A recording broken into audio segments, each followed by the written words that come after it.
Hello and welcome to Gaming the Podcast. We are a weekly show out every Tuesday. My name is John Robertson and I'm joined by Stace, Harman. And this week we are talking about Deathloop, which is the game that everyone seems to be talking about, everyone online. Anyway, people seem to like it. It's being awarded very, very good review scores, and everyone on Twitter, Instagram, etc., whatever other avenues there are for communication on the internet seem to love it. So Stace, do you love Deathloop? I very much like Deathloop. Do I love it? I don't know, not yet. But I do very much like it. I'm really enjoying it. I would say it's not exactly what I thought it was going to be. And that's a good thing and a bad thing in certain areas. But it's, I don't know, like what's your, like when I saw the trailers and things, I had something in my head that was much more kind of very much more action orientated and on a sort of tighter loop, if you pardon the pun. And it seems like it's not that. Is it? I mean, is that maybe that's just me? But how's your expectation? I don't know. I can't remember seeing a trailer all the way through. I saw like the posters, and so I had like a general idea of the vibe of the visuals, at least the aesthetic, not really the gameplay, but the vibe. So for me, it is kind of what I expected it to be, given that it's from Arkane, who the Dishonored games prey.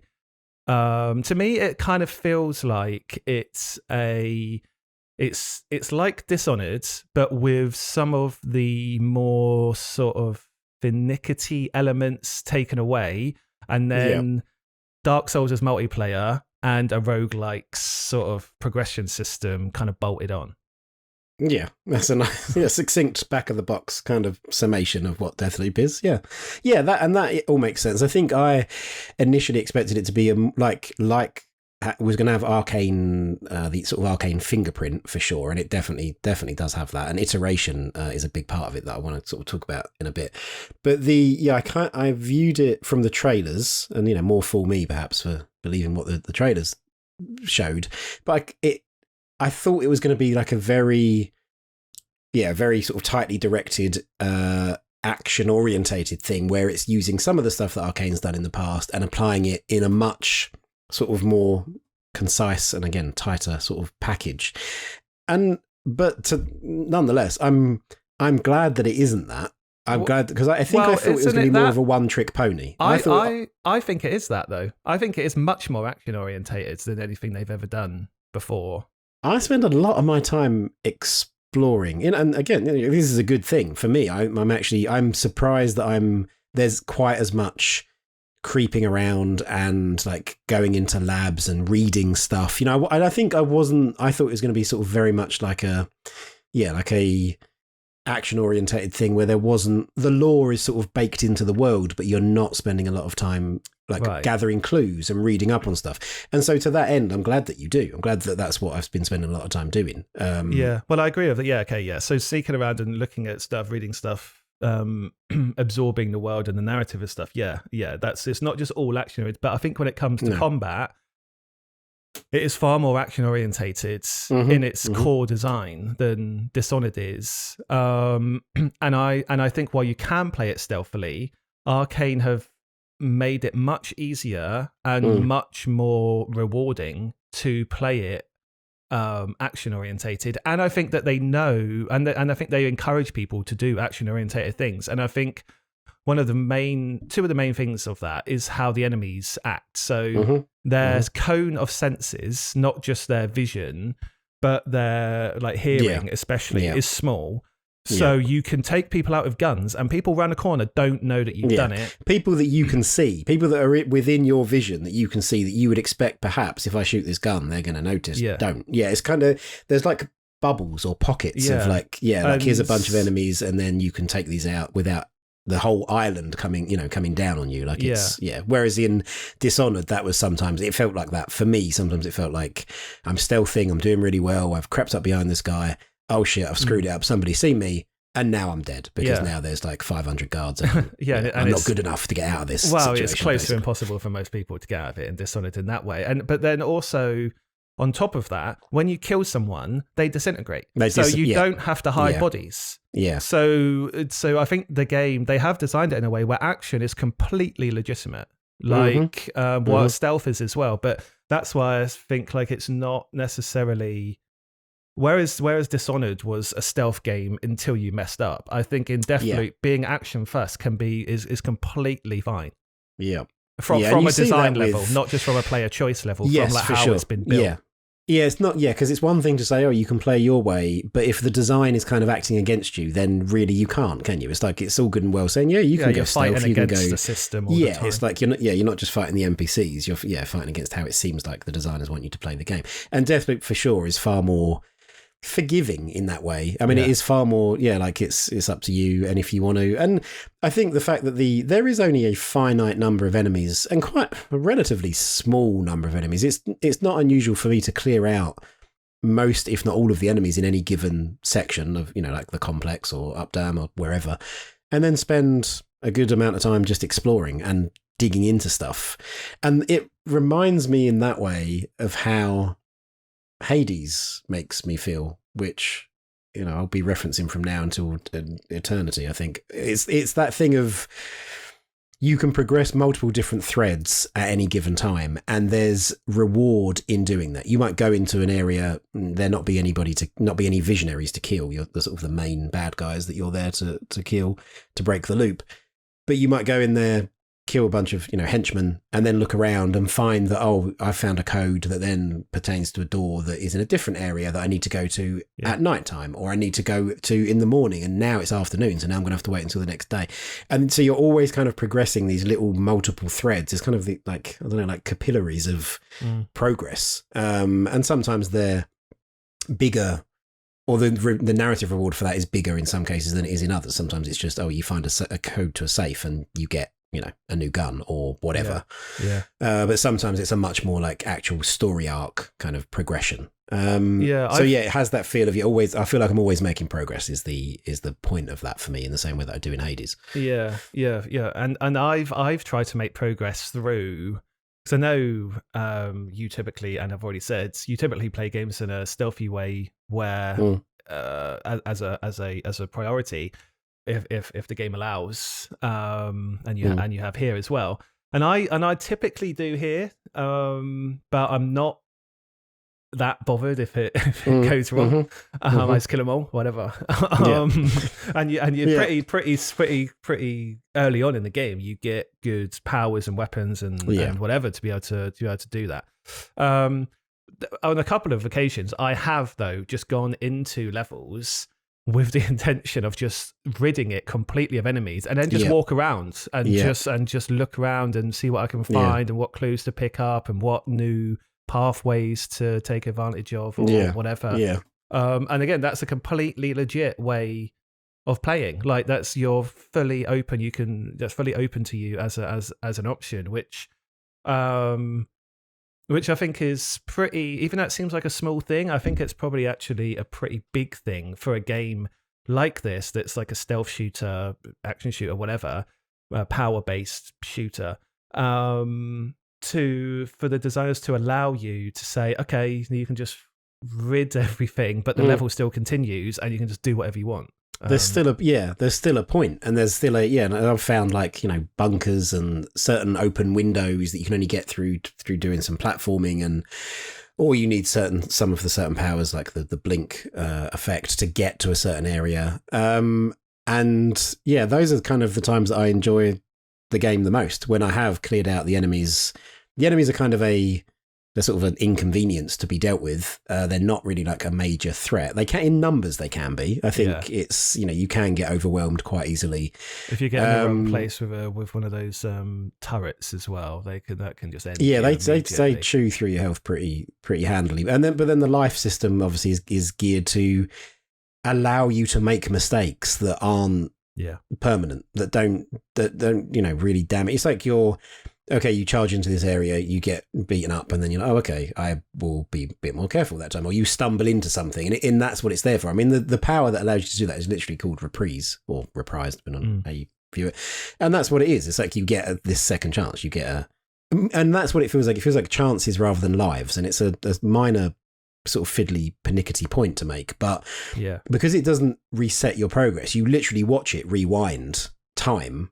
Well, no, that's probably the key thing. It doesn't rewind time. It doesn't put all the enemies back to where they were. It doesn't say, if you picked something up, then now you've got to pick it up again. Like, it's just, it puts you back a safe distance away for you to then your personal position in space-time. Rather than the level, rather than the world around you. Yeah, absolutely.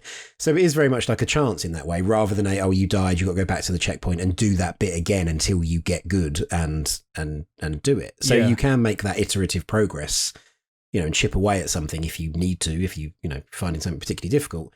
You've got, your progress doesn't reset towards your end goal of killing all 8 of those people in the area or whatever it might be. Well, I think that's one of the best things about it for me. And the reason why it's better than Dishonored, I'd say it's better than all the Dishonored games. Mm-hmm.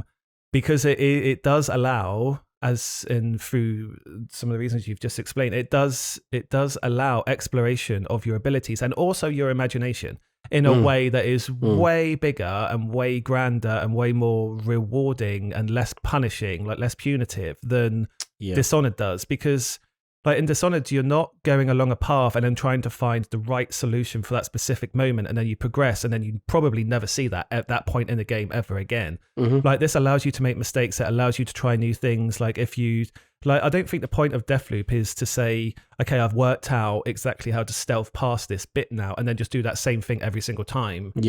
Forevermore, every time you get to that place. I mean, you could play like that, but the levels change and you get new abilities and stuff all the time as you revisit these places.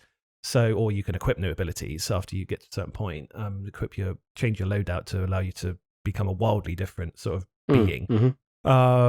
So I like that the game is about learning and continuing to learn all the time rather than repeating and mastering a single thing in a single place. I think that's one of that, plus something else that we'll talk about, are the two things that I think make it quite a lot, maybe not quite a lot better, but quite a lot more interesting than, definitely better than Dishonored, but on a design level, on a what it's actually trying to do level, it's a step beyond. It's the way Dishonored. that I feel, it's the way that it empowers the player, I think, for me, is that thing of like, it does encourage that experimentation implicitly because of those reasons you talked about. It does give you the tools and the options to experiment, without those punitive kind of punishments.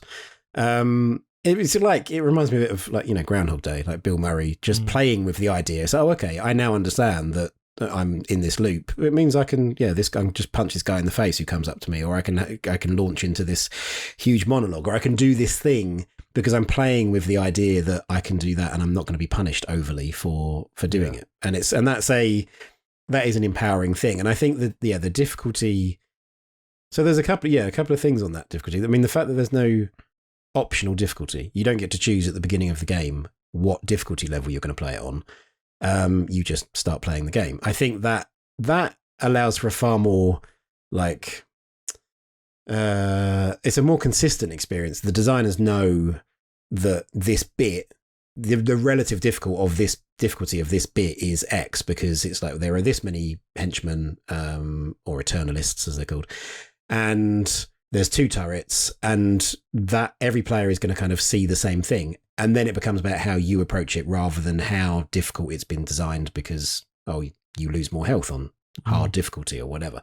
So it kind of just clears that out. And it does, to me, it kind of says, subtly, it says that the combat, as much as you walk around with a gun and as much as you have powers that are broadly combat focused for the most part, that's not really the point for me. It's not like the combat and how difficult you find it is not the point of the game. That's a thing that you do in the game, and it fits for me. I like the narrative fit of it, that Colt is has a certain power level. So the notion of him being like, he's he's head of security on this island, or was, the notion that he would be taken down by one single person is that he's not meant to be. He's meant to be tougher than that. He's meant to be like a tier above all of these henchmen that he's offing.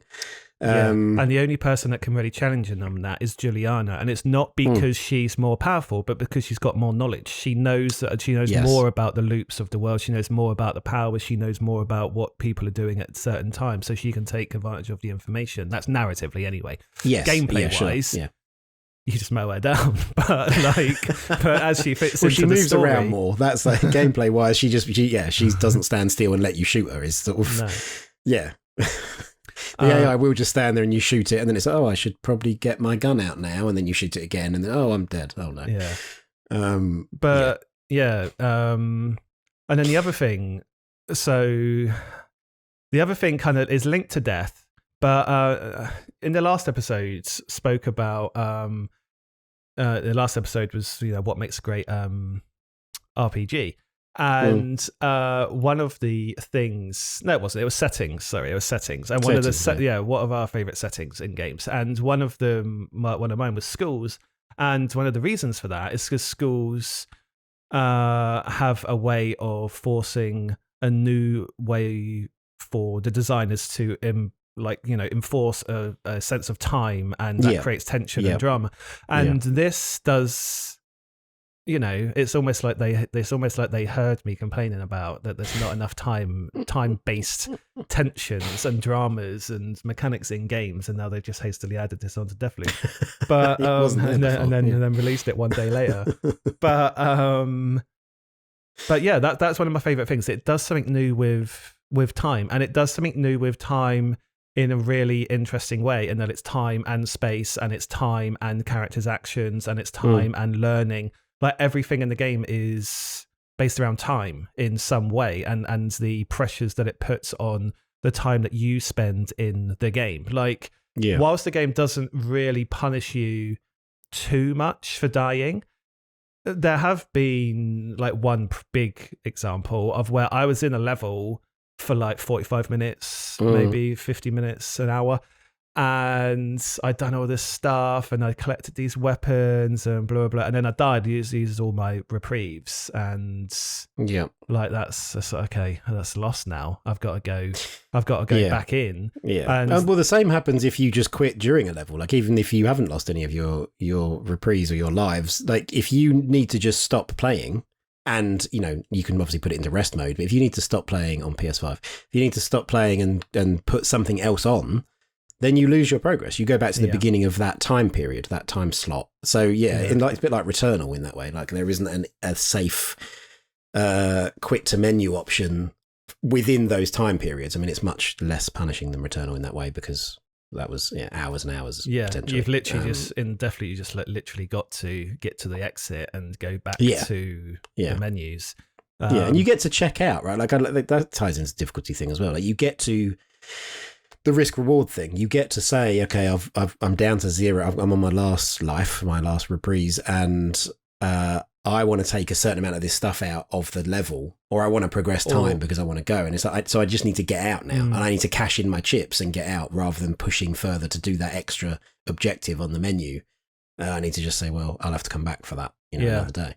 It's also worth pointing out as well, I meant to say at the start of the episode, but if you listen to this on YouTube, then you will see us playing Deathloop on the big video screen. Have you, on checking out of a level early, I haven't done it yet, but I've been thinking about one way to spend time is just going into a level, just getting loads of residium and just getting out, and then just infusing like stuff. Farming, basically. I haven't done that. There hasn't really been. So this is another thing that ties in again to the difficulty thing, is that we both have the Deluxe Edition or the Collector's Edition or whatever it's called on PS5 version, and that comes with a couple of weapons that you get. And there's a little bit of that's a problem for me, because I'm using one of those weapons, and because of the way that you get gifted them as part of this Deluxe Edition, you don't have to imbue them with Residium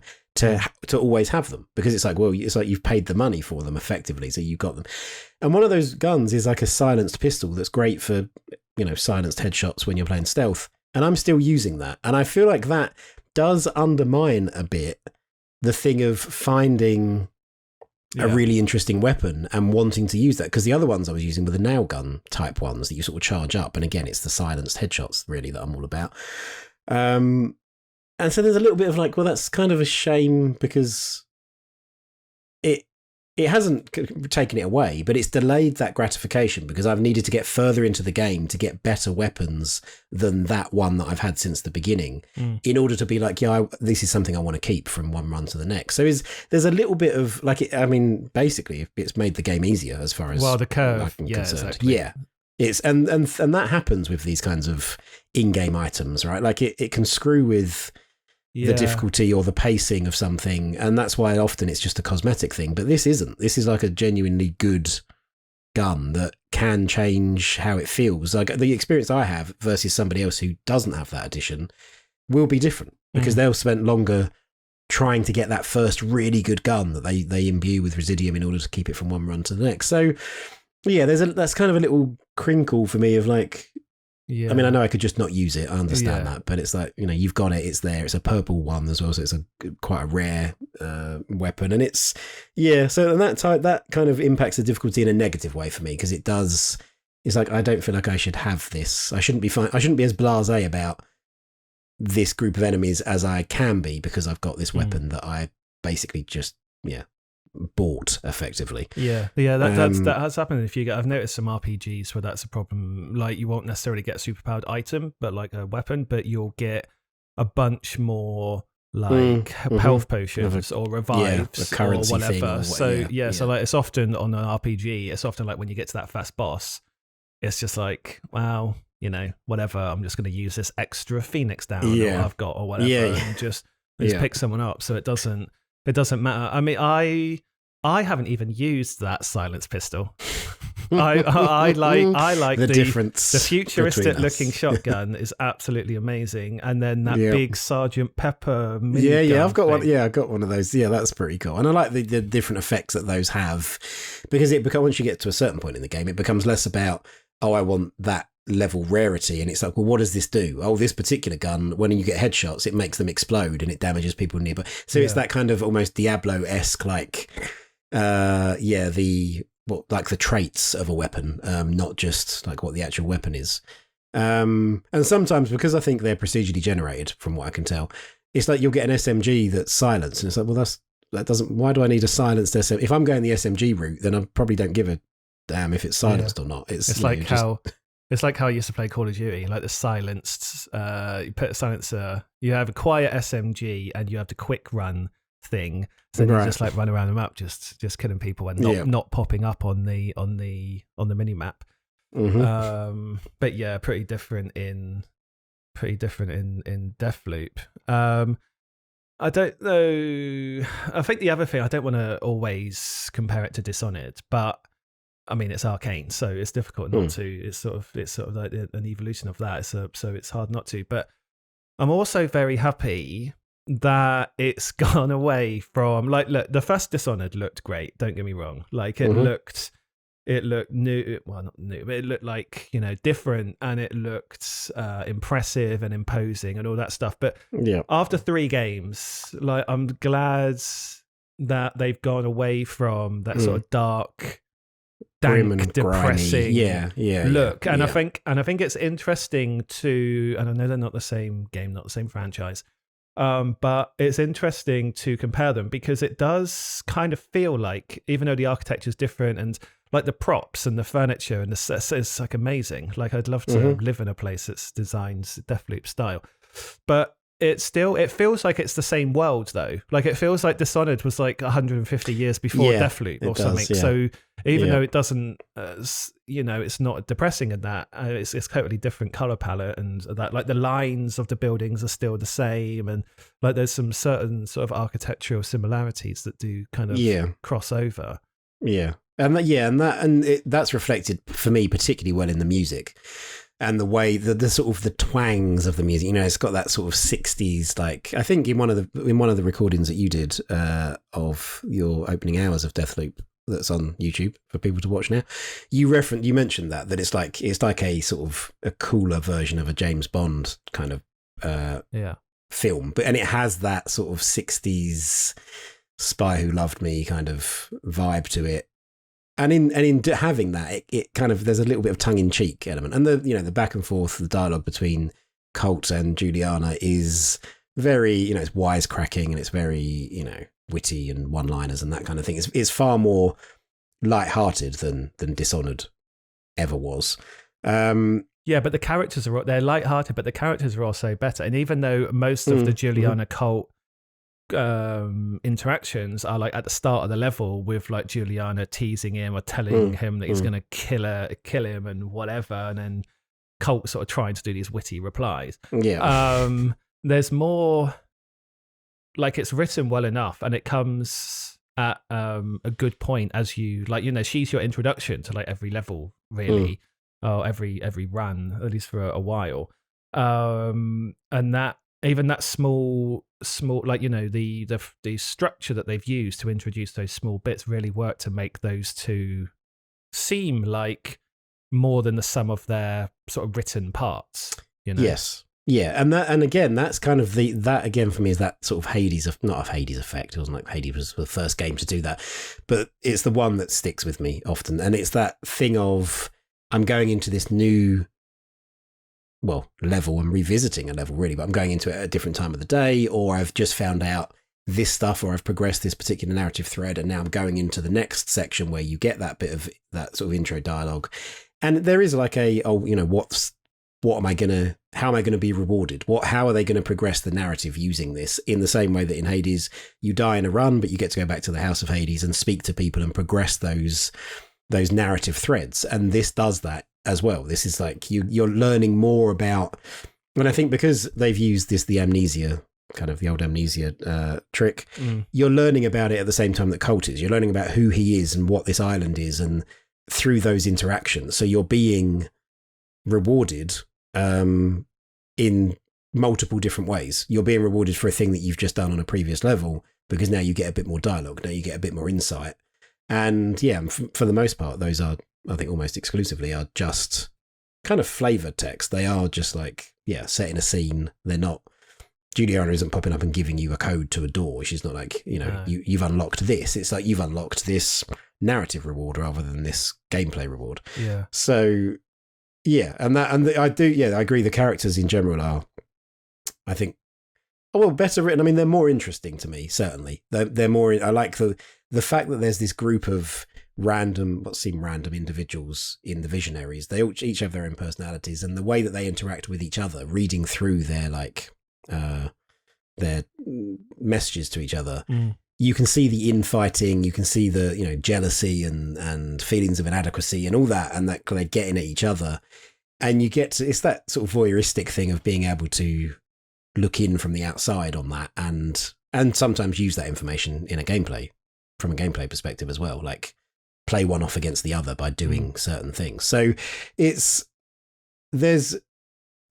always something happening, I feel, that is then just giving me rewarding me for playing, and kind of, I saw one review that talks about like it respecting players' time, and I understand how that, because I think it's in that sense that you always get something out of a level, whether that's, I found this cool new place that's got a lock on the door, so I need to come back to that at some point. There's always something happening. You're always being kind of rewarded for your efforts of looking around and being interested in the world.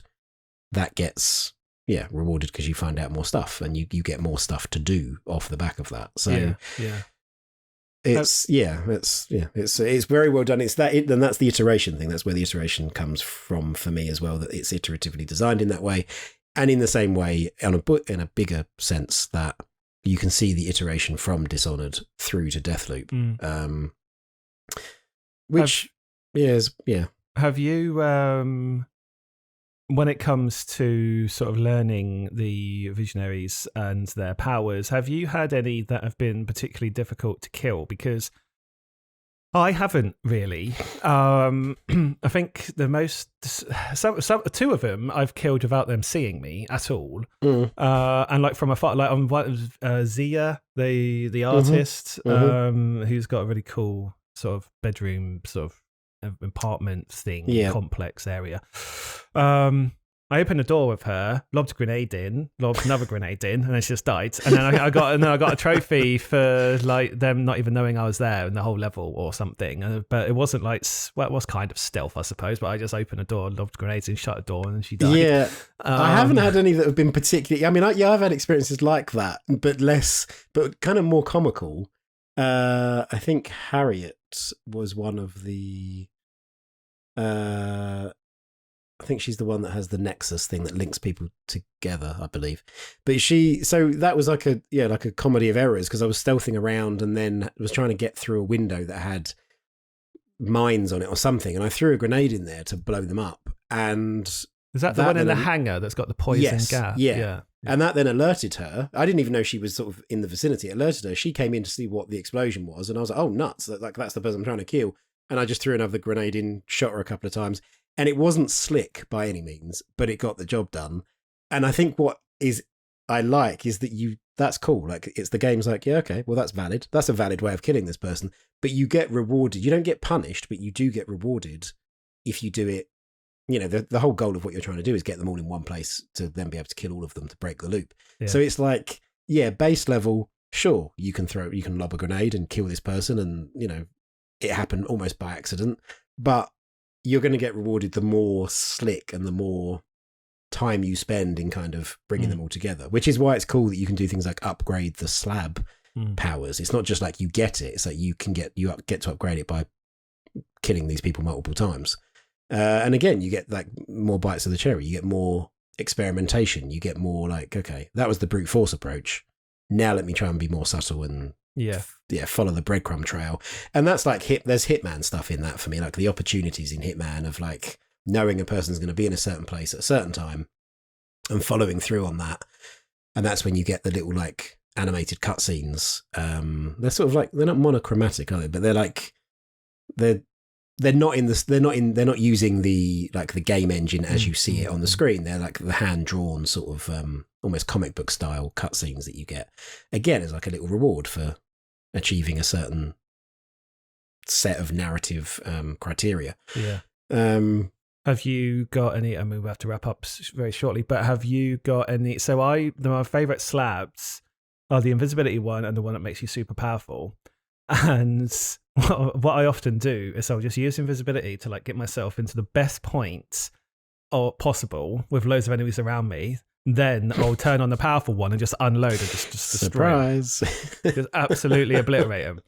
So I'm stealthing into the best position just to like turn into Arnold Schwarzenegger from Commando and just unloading.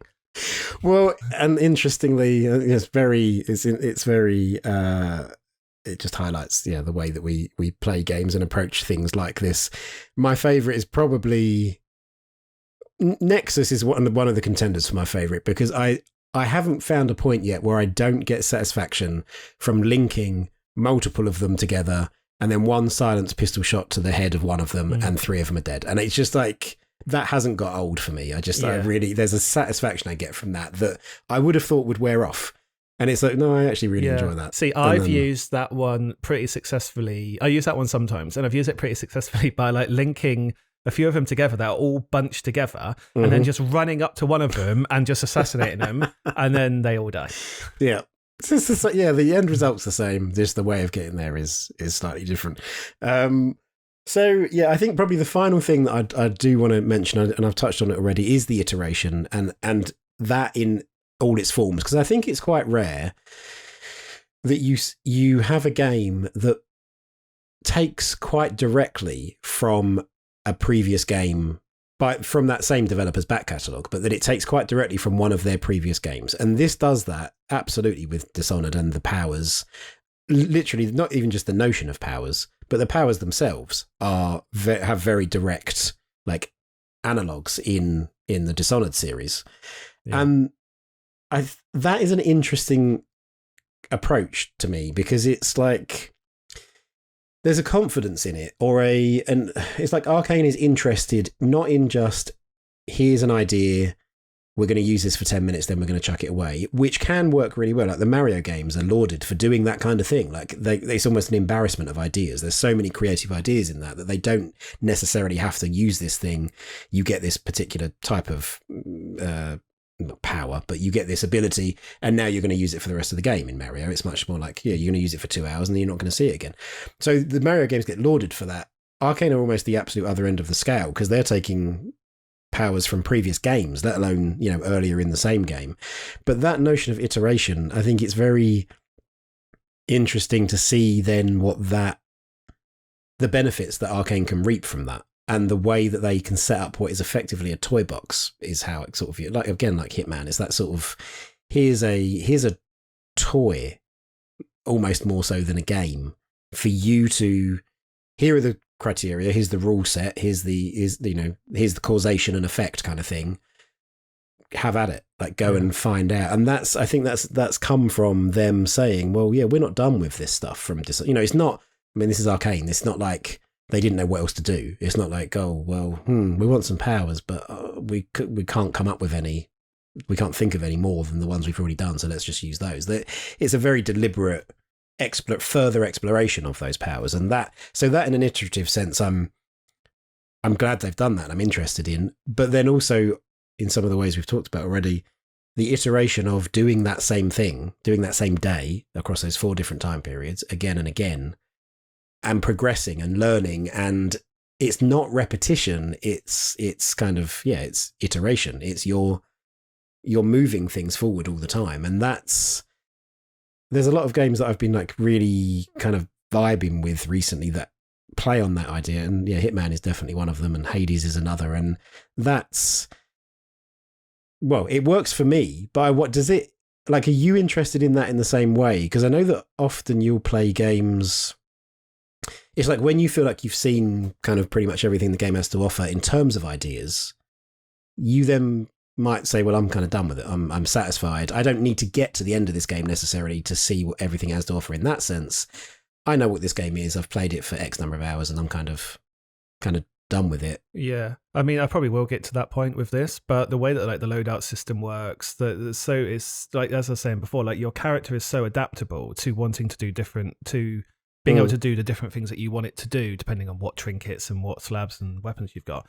And, the levels are changing and you're trying to, sort of corral these people in through the levels. Like I haven't got to a point yet where I think, I understand the structure of the game, etc. But I certainly don't think I've gotten close to seeing sort of all the game has to offer on a potential player engagement level. Like there's still a lot more things I think I can do and experience, rather than, like, yes, if I got to a point where I think, okay, I've tried every combination of this and this, and now I'm just going through content, then that might bore me. But I don't know, maybe on that level, you'd never be able to see everything in Deathloop, and I'm not aiming to see everything, but certainly, certainly no, like the way the loadouts, the powers, the time, all of that stuff links together. There's, I don't feel like I'm sort of at capacity with learning new things, and therefore I'm just going through the motions from now. Which is in other games why sometimes I get bored of them, like, because it does in a lot of games. It feels like you get to a point, you've learned absolutely everything. The game doesn't really task you with doing or challenging you in any new ways, and now you're just going through the content motions. And unless the story is really good, I just don't care. It just stops becoming, it's not engaging anymore at that point. Like you're just going through the motions. I am slightly concerned in a positive way, I suppose, that this is going to be one of those games that I'm going to spend a lot of time in. Like, we've done episodes on Hades, like 400 hours in Hades.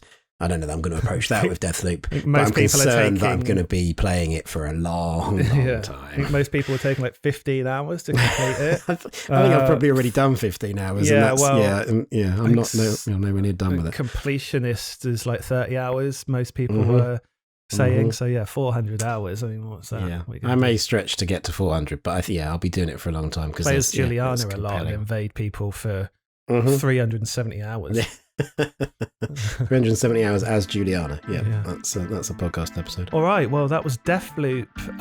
Let us know what you thought of it. Do you like it? Do you not like it? Is it better than Dishonored? Is it a stealth game? Is it an action game? Is it everything? Is it none of those things? Have we got it completely wrong? We are at Indie by Design on all social media platforms, Instagram, Facebook, Twitter, etc. And you can go to our website, indiebydesign.net, to check out the books that we write on video games. Other than that, we'll see you next Tuesday. So stay safe and have a good week.